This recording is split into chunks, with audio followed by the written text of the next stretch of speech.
Ah, tulog na tulog yung mga alaga ko. Si Juni Juni, oh. At si Pampuliit. Sarap ng tulog nila, eh. Yan, oh. Nabasa yun ng bagyo. Nilagay ko doon. Tapos nung, ano na,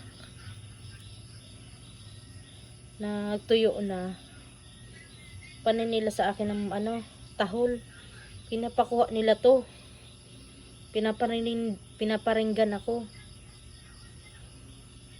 Talino nitong mga aspi namin. Ba, tulog na tulog. Gusto sa kutsyon. So, itong baby na to, ha. Ingay kanina. Pinupuntahan ako, sabay kagat dito, oh. Kinakagat nila.